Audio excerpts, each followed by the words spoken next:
Kita lihat sama-sama di kitab Yosua 24.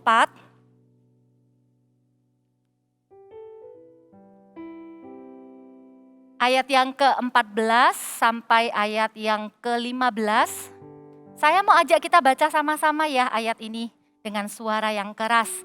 Yosua 24 ayat 14 sampai 15. 1, 2, 3. Oleh sebab itu, takutlah akan Tuhan dan beribadahlah kepadanya dengan tulus, ikhlas, dan setia.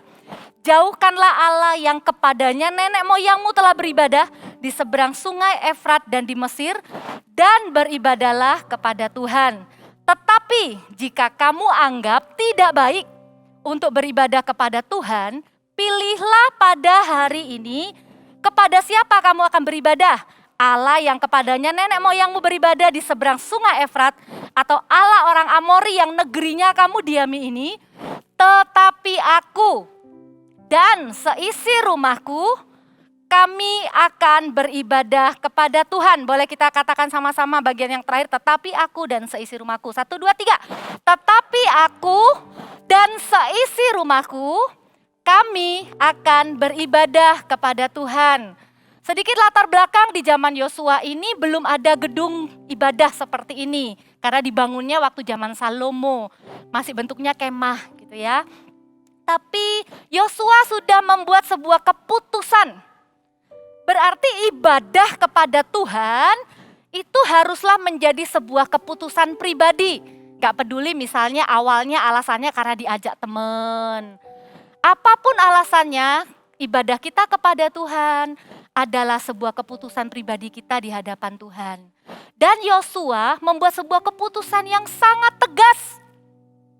Bahwa kami dan seisi rumah, aku dan seisi rumah akan beribadah kepada Tuhan.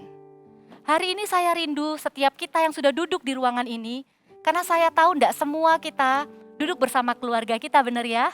Enggak lagi duduk dengan seisi rumahnya. Tapi di sini dikatakan tetapi aku. Berarti dimulai dari setiap kita dulu yang ada di ruangan ini.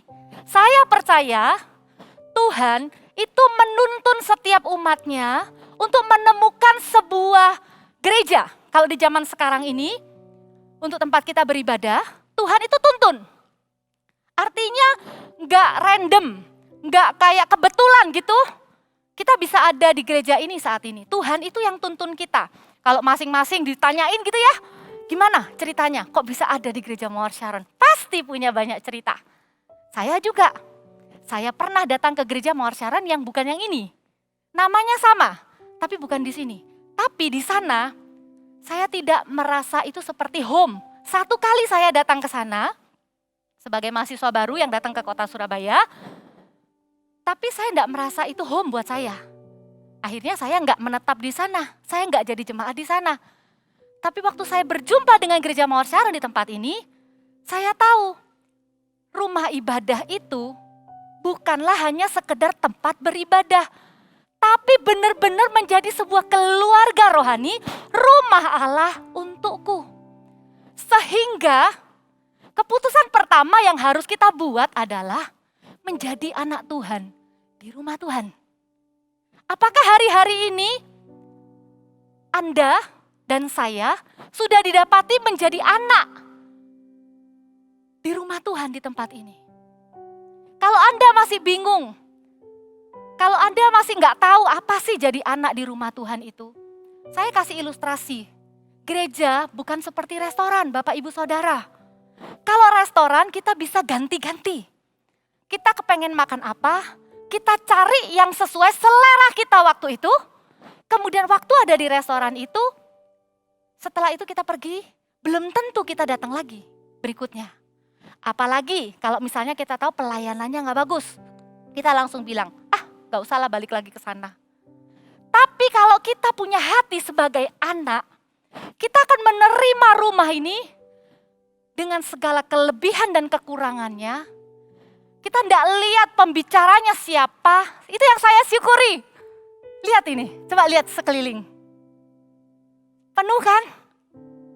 Karena Anda semua adalah anak Tuhan di rumah ini. Kasih tepuk tangan buat Tuhan. Boleh gak bilang dengan saya anak Tuhan di gereja Mawar Sharon. Kalau Anda ada tamu, saya percaya Anda juga dari gereja Anda dan Anda bertumbuh, Anda jadi anak di sana. Gak apa-apa, Anda boleh sebutkan gereja Anda.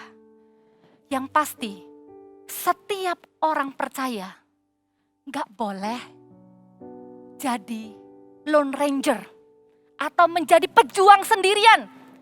Gak boleh jadi anak yatim piatu rohani di dalam dunia ini. Berdoalah supaya Anda menemukan benar-benar sebuah gereja yang tepat untuk Anda menjadi anak dan bertumbuh di dalamnya. Kalau Anda belum menemukannya, saya berdoa Anda segera temukan. Tapi kalau Anda sudah di sini, jangan kemana-mana. Jadilah anak. Kalau saya hitung-hitung, saya sudah 19 tahun jadi anak Tuhan di rumah ini. Saya meninggalkan gereja yang lama bukan karena saya kecewa dengan gereja itu. Tapi karena gerejanya ada di luar kota, saya harus pindah kota. Saya ada di sini. Kalau kita jadi anak di sebuah gereja, tidak mudah untuk kita itu sekedar pindah-pindah, capek loh. Your spirit itu seperti penasaran. Seperti mencari-cari. Saya berdoa di dalam nama Yesus. Kau menemukan keluargamu di tempat ini. Anda menemukan rumah ini. Karena itu bukan basa-basi. Kalau ada greeter yang berkata, kalau Anda belum memiliki rumah tetap. Sebenarnya kita nggak sedang berbicara kepada badan Anda hadir. Tapi janganlah roh Anda mengembara kemana-mana. Tertanamlah di sebuah gereja lokal. Dan jadilah anak Tuhan di sana. Amin. Maukah Anda berkata, saya anak Tuhan di rumah Tuhan. Ada satu lagu sekolah minggu dulu. Kalau kita gereja anak bukan sekolah minggu ya. Lagunya tuh bilang gini, saya juga bingung kenapa ada lagu itu ya. Anak monyet di pohon jambu gitu ya. Anak kelinci di dalam tanah bla bla bla bla. Anak Tuhan di dalam gereja. Bukan bermaksud kita dibandingkan dengan itu. Tapi saya rindu anak-anak kecil juga diajarin dari kecil. Bahwa ke gereja itu jadi anak Tuhan di rumah Tuhan. Bukan jadi tamunya Tuhan. Amin. Karena itu kalau Anda sudah hadir di ibadah ini, berilah diri Anda menjadi seorang anak. Maka gereja ini tidak hanya akan menjadi sebuah tempat ibadah, tapi Anda akan digembalakan, dimuridkan untuk menjadi seperti Tuhan Yesus, menemukan tujuan hidup Anda. Kalau Anda hanya sebatas tamu, Anda belum bergabung di dalam kelompok sel yang ada di gereja ini, Anda tidak tahu, Anda tidak benar-benar tertanam. Gereja Mawar Sharon adalah gereja sel. Ini adalah celebration-nya. Ini adalah ibadah rayanya. The real church is in connect group. Gereja yang sebenarnya dari gereja Mawar Sharon adalah gereja selnya. Karena itu gak heran walaupun ada jalan-jalan terus ngintip belum buka gerejanya. Bukan berarti gerejanya gak ada. Gerejanya itu ada di kelompok sel. Kalau Anda belum bergabung di dalam kelompok sel, jangan jadikan kelompok sel itu seperti lu kalau mau merit nanti Anda kalau mau menikah, kamu kalau mau menikah di gereja Mawar Sharon harus jadi anggota CG dulu.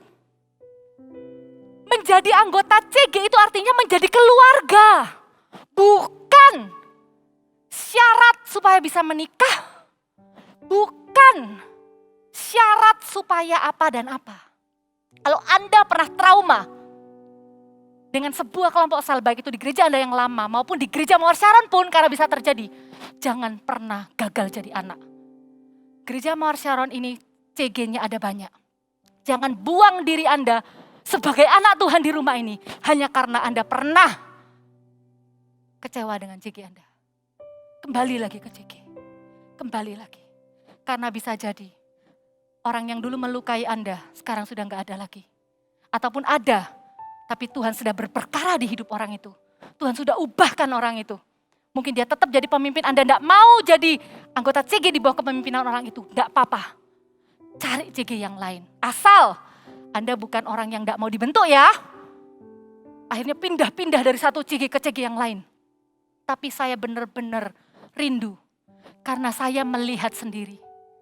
Di CG itu ada yang namanya CGL. Saya pun juga ada di sebuah CGL saya seorang ibu rumah tangga yang sangat sederhana. Bukan orang yang gampang tampil di depan. Tapi di dalam CGL saya ini berdoa untuk orang yang baru kemoterapi. Mendoakan istri yang suaminya baru meninggal.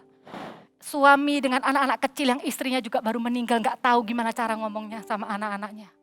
Hal-hal yang Anda tidak lihat di sini ada di dalam Connect Group. Connect Group itu membuat Anda tidak sendirian. Anda akan bertumbuh. Anda akan mengenal isi hati Tuhan. Mengapa Anda dipanggil jadi orang percaya?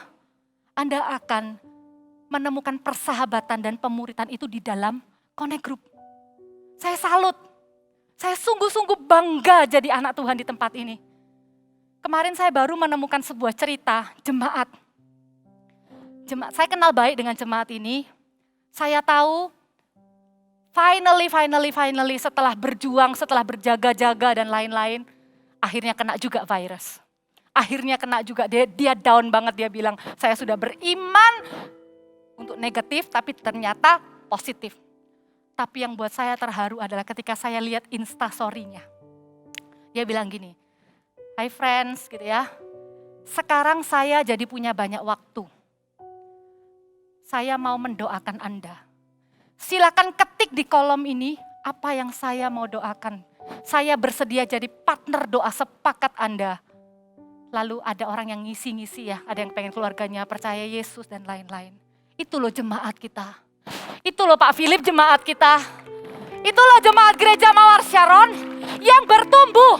Tepuk tangan kok nanggung karena ini buat Tuhan.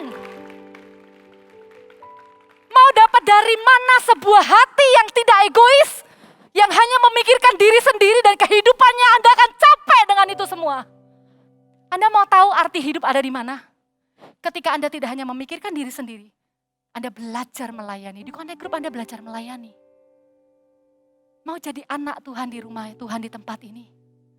Segera cari cara. Kalau Anda tipenya susah sekali, sibuk sekali, paling enggak Anda rindu. Datang kepada orang pemimpin-pemimpin yang ada. Datang ke Welcome Lounge. Welcome Lounge itu tempat kami menerima. Sebenarnya bukan hanya teman baru. Anda yang bingung pun datang aja ke sana. Atau Anda datang ke prayer corner, mitra prayer, mitra doa. Saya kadang terharu.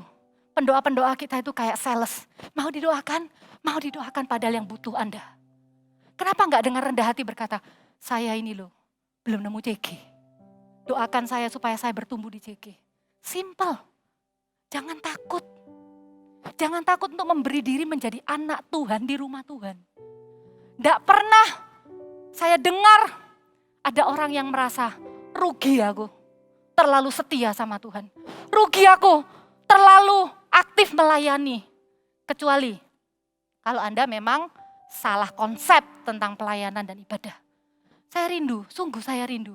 Ayo Bapak Ibu Saudara, kita sama-sama jadi anak di rumah Tuhan. Dan untuk informasi bagi Anda, saya benar-benar menyampaikan isi hati Tuhan. Saya tidak dapat titipan dari siapapun. Saya hanya merasakan hati Tuhan yang tidak mau Anda sendirian. Saya hanya merasakan isi hati Tuhan yang tidak mau membiarkan Anda terlalu fokus hanya kepada diri sendiri saja. Ini waktunya jemaat gereja Mawar Sharon semuanya dewasa. Semuanya bertumbuh. Anda punya kehidupan yang berarti. Amin. Saya anak Tuhan di gereja Mawar Sharon. Maukah Anda mengatakan itu dengan lembut? 1, 2, 3. Baru setelah itu kita bisa berkata, "Dan seisi keluargaku." Baru Anda akan mengerti lebih lagi. Gereja Mawar Sharon Surabaya Barat yang menjadi pusat bagi seluruh gereja Mawar Sharon di luar kota Surabaya adalah gereja yang terus berusaha menjadi gereja yang berkenan di hati Tuhan. Kita tidak pernah kayak take it for granted atau kayak kita ini sudah gereja besar. Enggak. Kita ini terus menerus gentar di hadapan Tuhan. Mengejar kira-kira Tuhan itu mau apa ya untuk jemaat? Pemimpin-pemimpin itu hatinya adalah untuk jemaat. Dan ada dua yang saya mau sampaikan. Ini adalah DNA Gereja Mawar Syaron. Ada banyak. Saya bukan cuma dua ini, tapi izinkan hari ini saya bagikan dua saja. Yang pertama, gereja adalah rumah Tuhan bagi segala usia. Di rumah Tuhan di tempat ini, kami percaya setiap usia itu diperhitungkan di hadapan Tuhan. Setiap usia itu memiliki janji Tuhan bagi mereka. Kita lihat ayatnya dulu sama-sama. Di kitab Kisah Para Rasul 2, ayat yang ke-17. Ayat ini sering kita baca, tapi kadang kita nggak paham maksudnya apa. Akan terjadi pada hari-hari terakhir, demikianlah firman Allah, bahwa aku akan mencurahkan rohku ke atas semua manusia, maka anak-anakmu laki-laki dan perempuan akan bernubuat, dan teruna-terunamu akan mendapat penglihatan-penglihatan, dan orang-orangmu yang tua akan mendapat mimpi. Anda setuju dengan saya bahwa ini adalah hari-hari terakhir? Maka ini waktunya gereja juga menanti-nanti Roh Kudus dicurahkan kepada segala usia. Kita sebagai gereja gak bisa mengatakan gereja isinya hanya orang dewasa. Sekarang iya, karena safety. Satu-satunya alasan anak Anda di bawah 12 tahun belum bisa dibawa ke sini adalah hanya demi keselamatan Anda dan seisi keluarga. Padahal hati ini sudah sangat merindukan. Anda harus tahu bahwa kalau setiap minggu di tempat ini, di sini ada ibadah, dan di sana ada ibadah untuk anak-anak, itu bukan Anda menitipkan mereka. Tapi mereka juga mendapatkan porsi ibadah untuk mereka. Mereka pun punya janji Tuhan bagi mereka. Mereka pun punya pemakaian Tuhan. Kalau Anda menangkap hati ini, maka sekalipun jam ibadahnya tidak sama dengan Anda, maka Anda akan memperjuangkan supaya anak-anak Anda juga punya ibadah, menjadi anak di rumah Tuhan. Saya bersyukur, karena tadi Pastor Denny bilangnya begini, karena itu pastikan anak-anak Anda untuk beribadah di Army of God. Saya lebih suka kata pastikan daripada himbau. Kalau himbau itu bisa iya bisa enggak.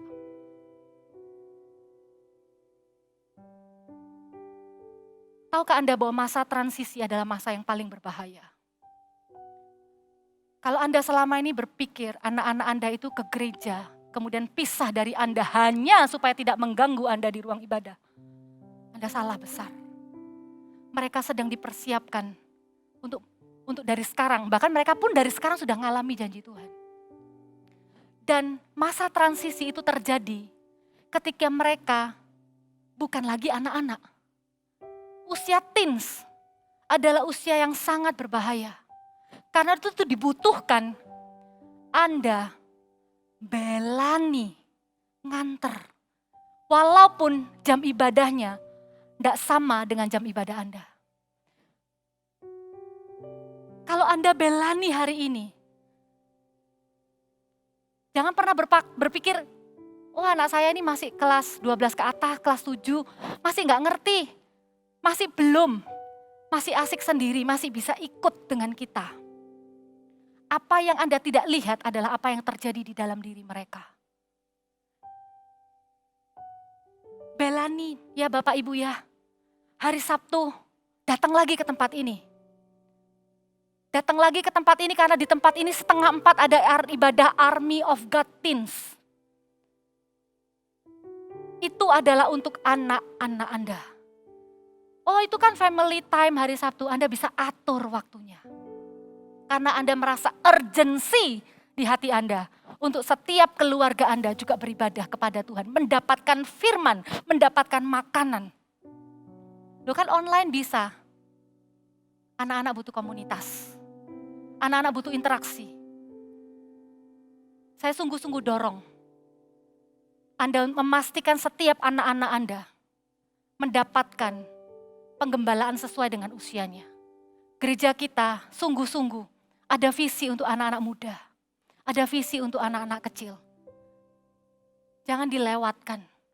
Sehingga Anda bisa berkata, this is church for me and my family. Gereja ini adalah untukku dan keluargaku. Selama ini kalau saya ngomong dengan generasi before 30, anak muda atau Army of God, anak-anak kecil dan Army of God, selalu saya bilang begini, anak-anak kecil itu kesayangan, anak-anak muda itu kebanggaan. Tapi tadi, kemarin, tiba-tiba saya itu seperti merasa begini, loh terus kalau yang orang dewasa apa dong Tuhan? Saya tunggu jawabannya. Terus ada memori yang kembali. Waktu saya lihat opa oma yang sangat usianya itu sudah cukup tua sehingga jalan itu harus seperti tertatih-tatih gitu. Rambutnya juga sudah putih semua. Masuk ke ruang ibadah dari depan. Mereka masuk gandengan. Hati saya begitu terharu. Di masa di mana orang menjadikan virus sebagai alasan untuk tidak beribadah. Oma ini memberikan sebuah teladan dengan perbuatannya. Bahwa ibadah adalah untukku dan keluargaku. Mereka datang. Saya lihat bapak-bapak yang sederhana, saya juga gak tahu kerjanya apa. Nganter anaknya untuk baptis di belakang. Doakan anaknya sampai nangis. Saya lihat.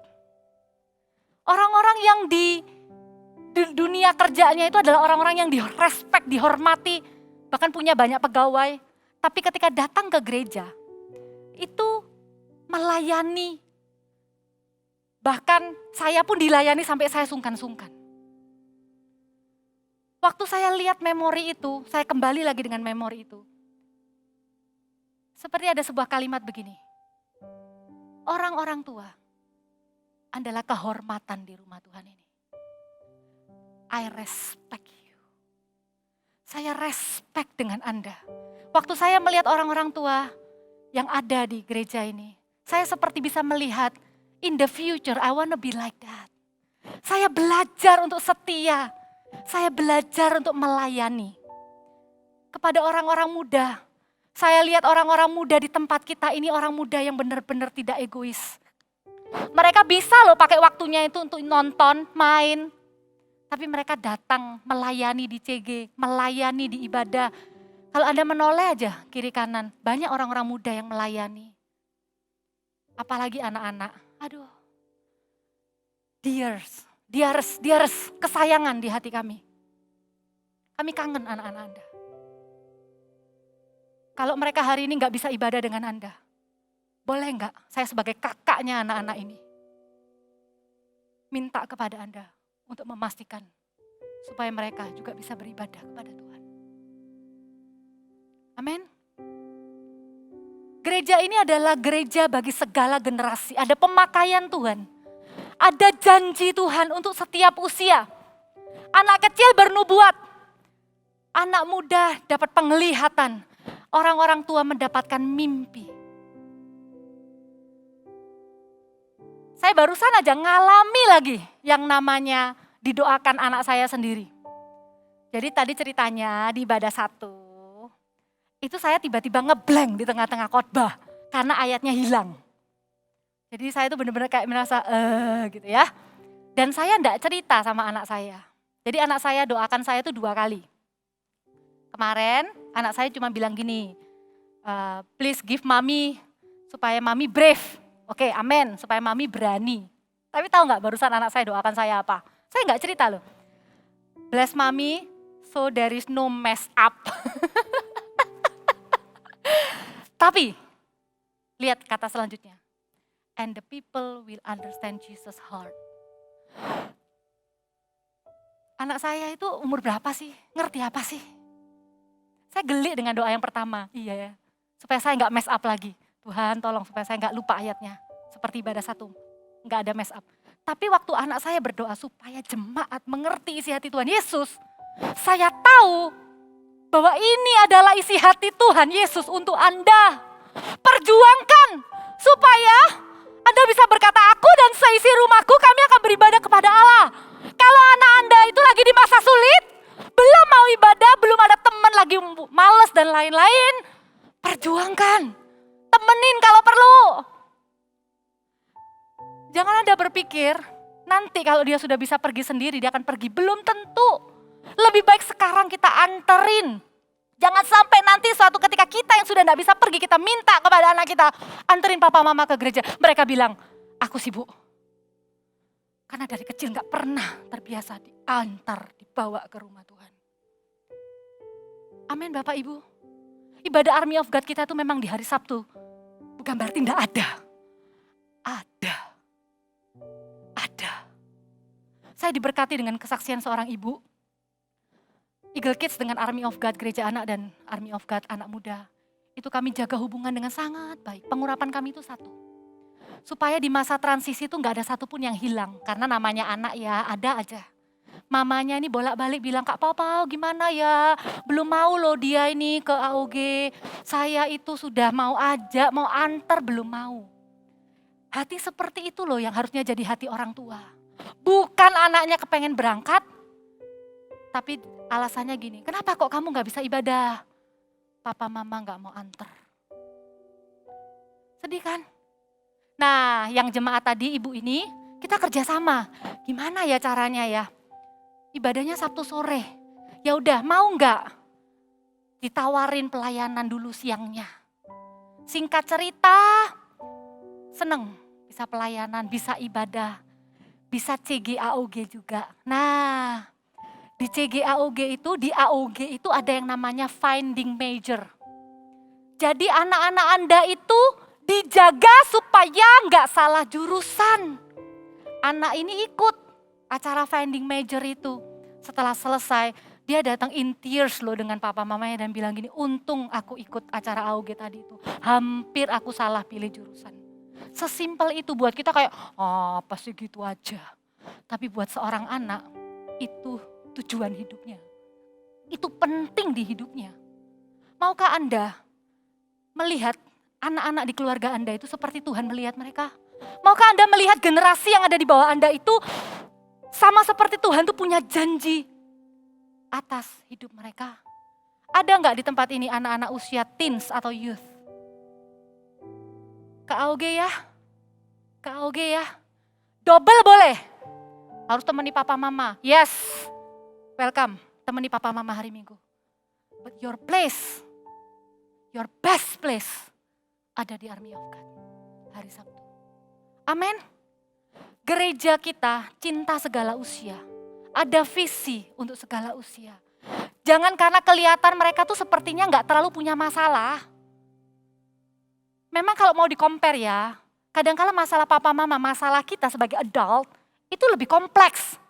Tapi bukan berarti karena mereka itu belum ada masalahnya, berarti gak masalah. Justru takutlah dengan bibit masalah itu.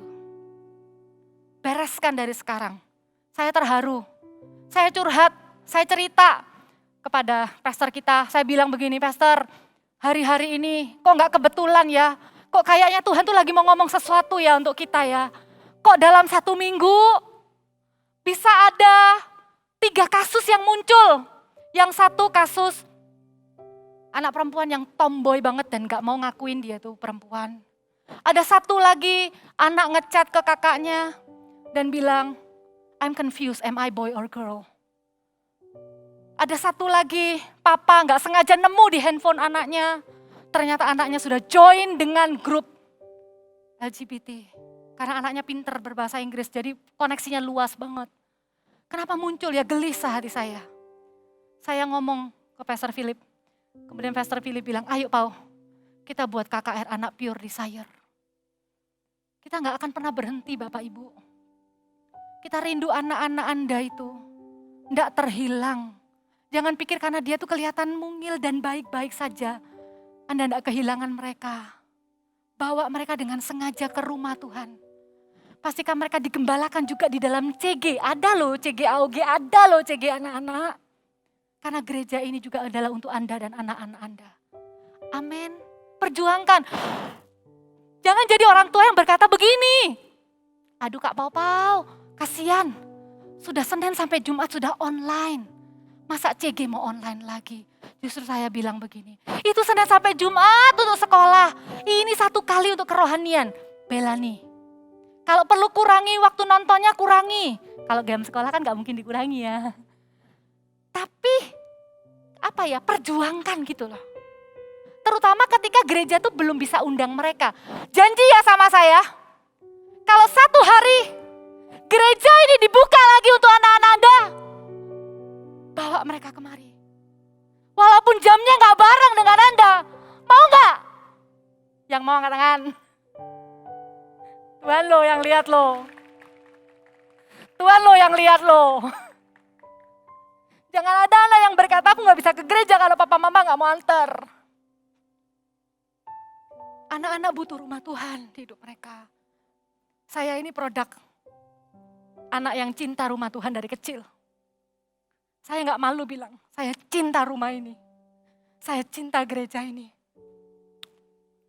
Dibilang lebay gak apa-apa, yang penting saya bukan fanatik. Kalau fanatik tuh gini loh, walaupun gereja kita salah dianggap bener semua, terus gereja lain dijelek-jelekin, itu fanatik. Tapi kalau cinta, jangan hakimi saya. Saya cinta rumah Tuhan di tempat ini. Dan saya percaya Anda juga cinta gereja di tempat ini. Amin. Yang cinta kasih tepuk tangan buat Tuhan Yesus. Kita gak cuma cinta Tuhan Yesus, kita cinta rumah Tuhan.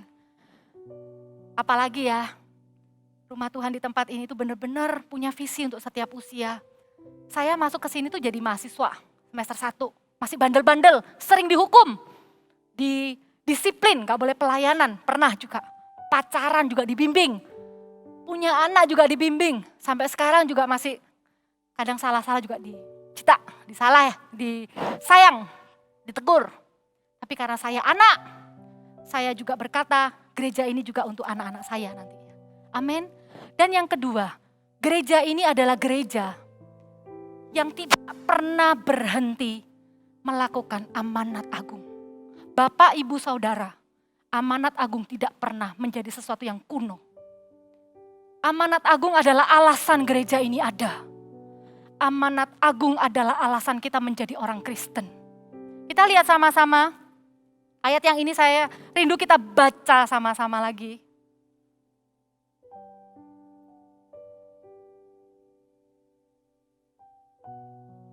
Matius 28 ayat 19 sampai 20 kita baca-baca dengan suara yang keras ya. 1, 2, dan 3.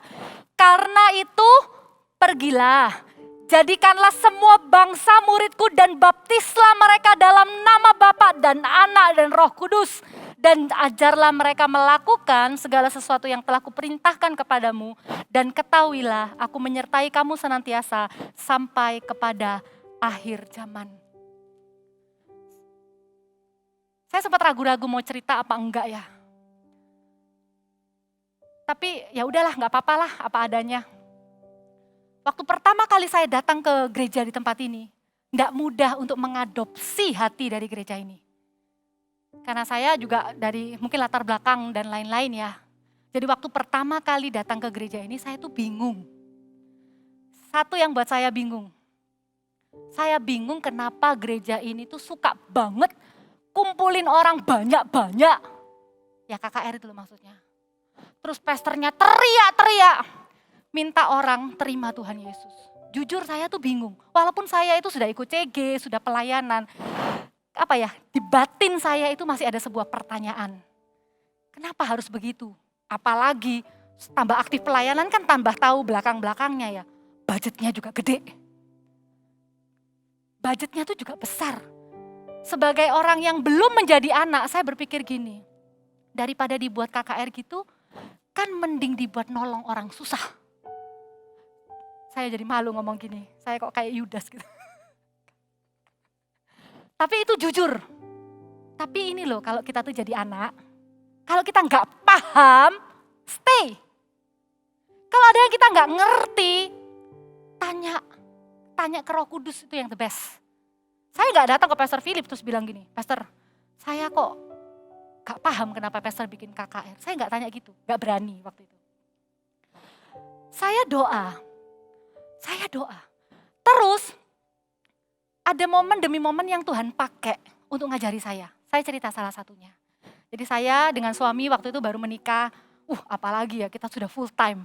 Ayo, punya pertanyaan kayak gitu, nemen kan ya.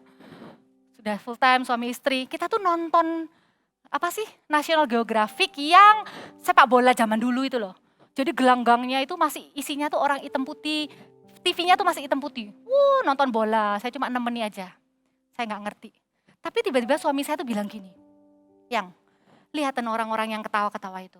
Itu sekarang semua orang itu nggak ada semua. Saya langsung, jadi kita dengerin orang ketawa atau orang tepuk tangan itu orang yang sudah nggak ada semua sekarang. Ya udah, saya nganggapnya biasa aja. Tapi kemudian saya dapat kesempatan kayak jadi choir gitu loh, pelayanan di sini. Bukan di sini, di Gramedia Expo Natal. Saya jadi choir. Saya nyanyi, menyenangkanmu, memberi hatiku. Pastor Philip khotbah, dan lagi-lagi di momen Natal selalu bawa orang itu tobat, kenal Tuhan Yesus. Saya tuh jujur dalam hati bilang gini, harus di momen Natal tuh juga pesannya yang kayak gitu. Tapi tiba-tiba Tuhan tuh kayak gitu ya, perasaan saya gak enak gitu. Tuhan bilang gini, lihatan orang yang di depanmu, itu tuh jemaat. Jemaatnya tuh banyak dari depan sampai ke belakang. Roh Kudus bilang, suatu hari orang-orang ini meninggal semua.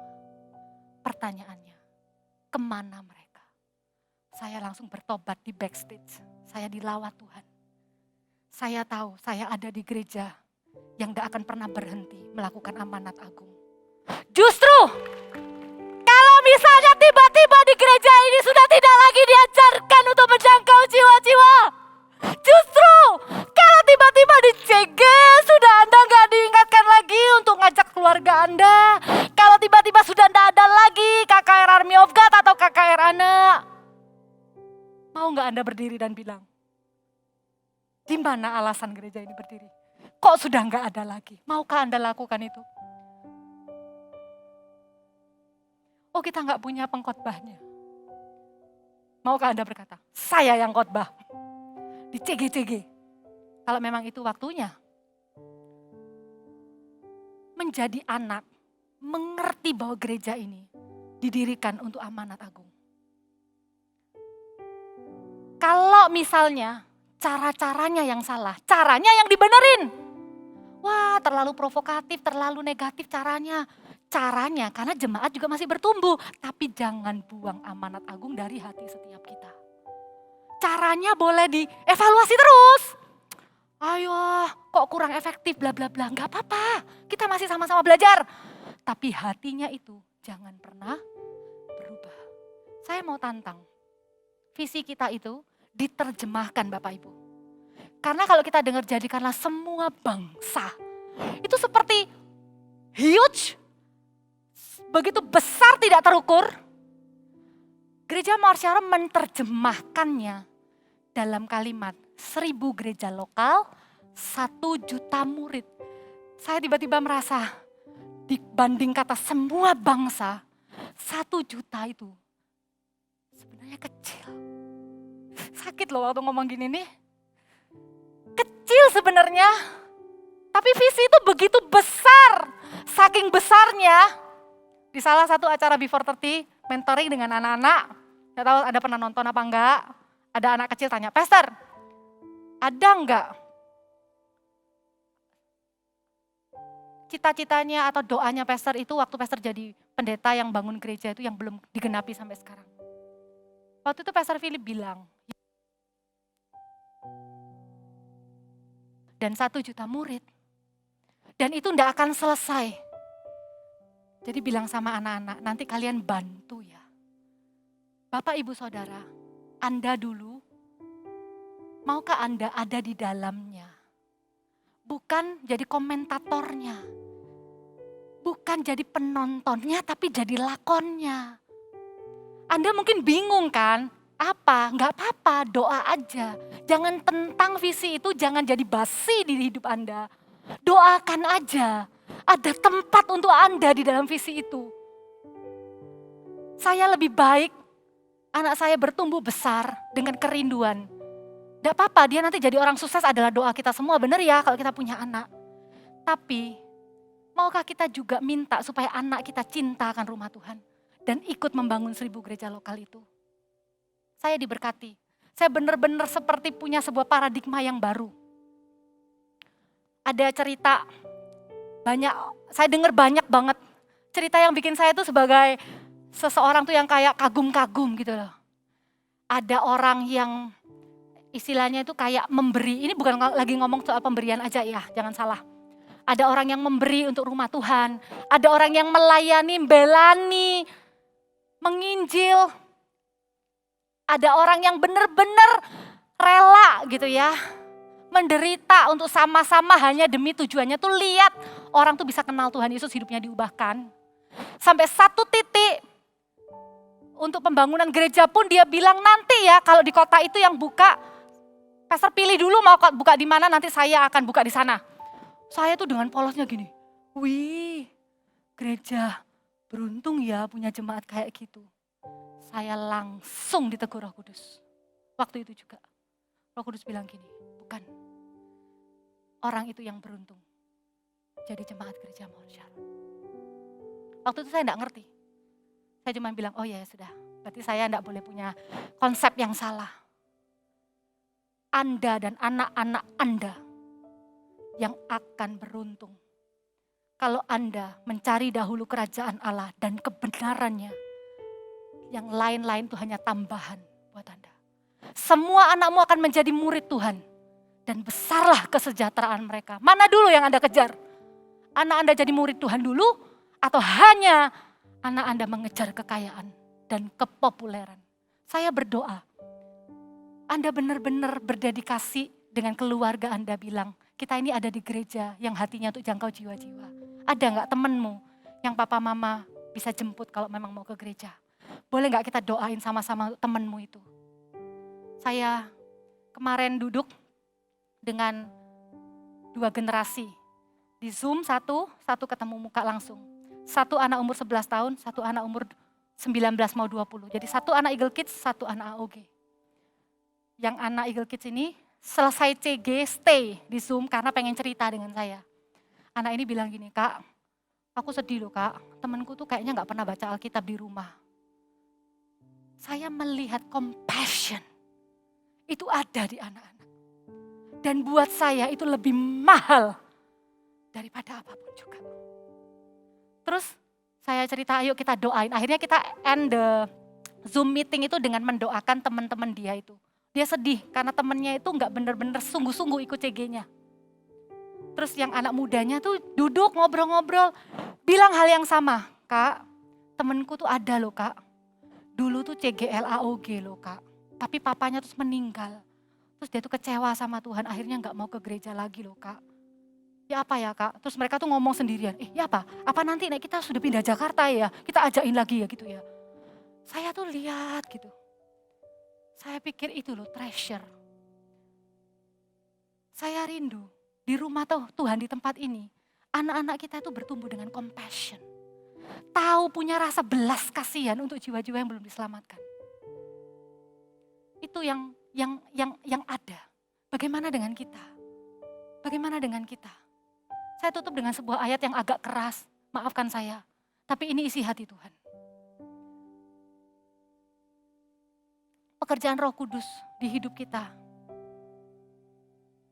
Itu mungkin secara cara, dengan cara kita tuh melayani Tuhan, itu beda. Setiap musim itu bisa berganti. Tapi apa yang Anda pernah doakan di masa muda Anda? Apa yang pernah Anda doakan di hadapan Tuhan sebelum Anda menikah? Tuhan ingat sampai hari ini. Ada sebuah ayat yang berkata begini. Galatia 3 ayat 3 sampai 4.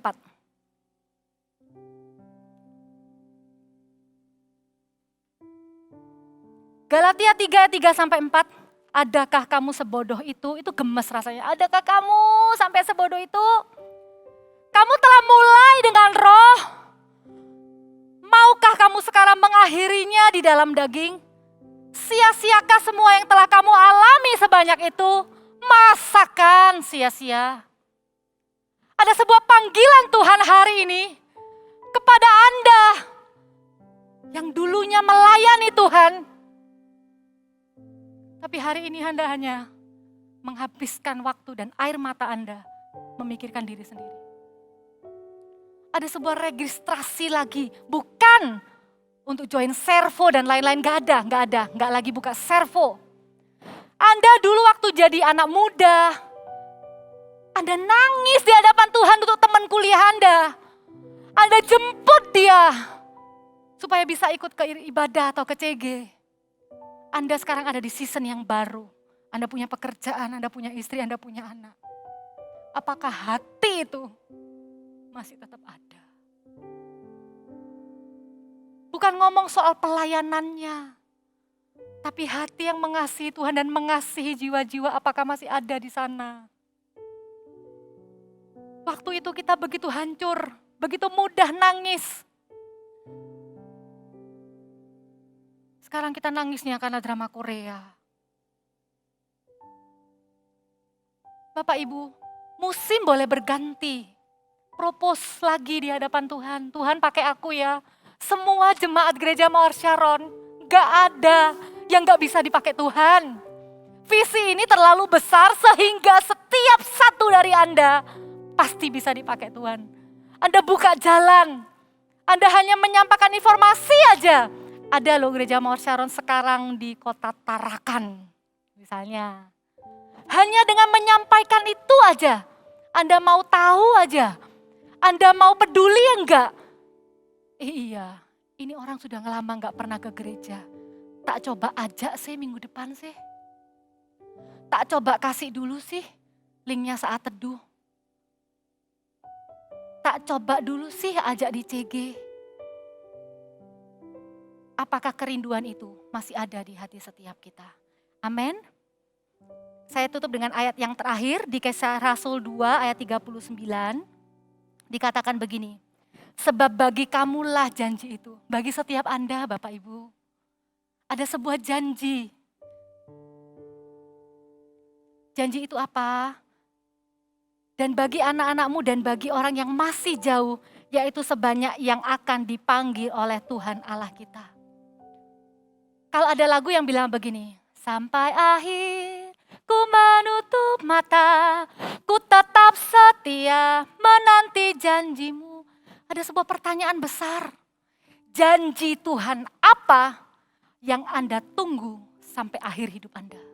Kalau itu hanyalah sekedar melihat anak cucu berhasil, Anda tidak perlu tunggu sampai akhir hidup. Saya memilih untuk sepakat dengan Bapak rohani saya.